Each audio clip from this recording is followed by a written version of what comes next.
It's back. Director, let me go back to where Mr. Bishop was. Tell me about the drone. You act like you wanted to fill us in on that. Fill us in.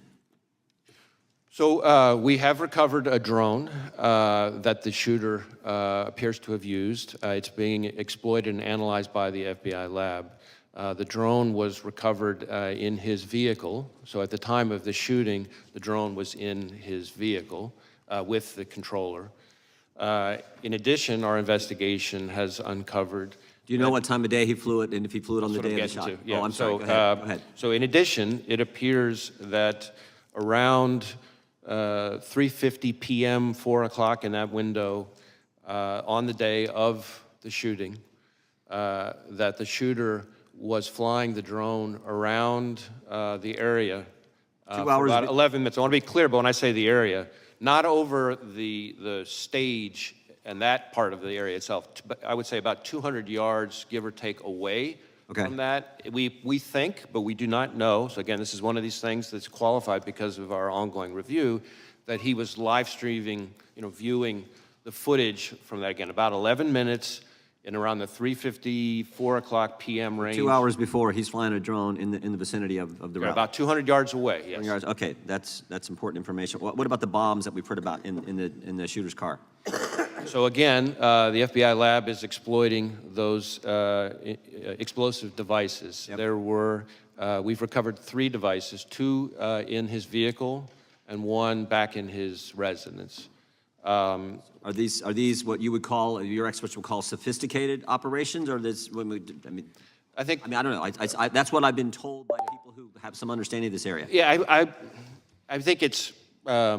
We've seen more sophisticated and less. I would say these are relatively, again, keyword relatively crude devices themselves, but they did have the ability to be detonated remotely. And so to that point, in addition to the 2 devices that we recovered out of his vehicle, there were receivers for those 2 explosive devices with the devices. And then on the shooter himself, when he was killed by law enforcement, he had a transmitter with him. Now, I do want to add one important point here, is at the moment, it looks to us, again, ongoing review, and I can't say that too many times, at a moment, it looks like because of the on-off position on the receivers, that if he had tried to detonate those devices from the roof, it would not have worked. But that doesn't mean the explosives weren't dangerous. And I'm sure we're going to get into all these subjects a little bit later as well. Tell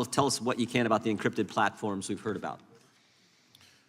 So one of the things that we're drilling into hard with the shooter in an effort to try to learn more about his state of mind, his motive, his ideology, his context, everything else, is to look at all of his devices, any social media accounts he had, et cetera. And one of the things we've learned in finally getting into his phone, which was also a significant technical challenge from an encryption perspective, but in addition, once we got on the phone, it turned out he was using some encrypted messaging applications. And again, the same question relative to the bombs. Was this pretty sophisticated, or is this is the kind of the norm you see with folks like, similar situation? How would you describe it? On this subject, I would say this has unfortunately now become very commonplace, and it's a real challenge for not just the FBI, but state and local law enforcement all over the state. Tell me exactly the scope of, does the scope of your investigation include what I call that critical 5 minutes from when the 6:09, when this is based, I think, on information you've given to Congress, 6:09 when the shooter's identified on the roof, and 6:14 when President Trump is ultimately escorted off, and all that happens, the shots that take place in between there. Do you have access to the communications that were going on at the time in that critical 5 minutes?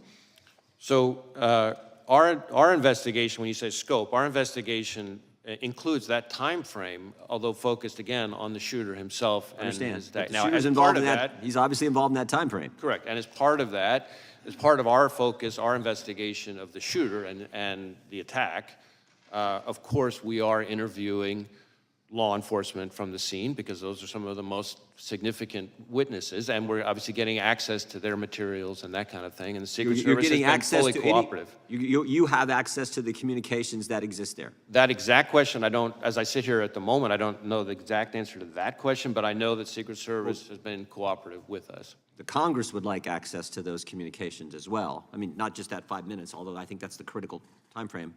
There's lots of communications we'd love to have access as well.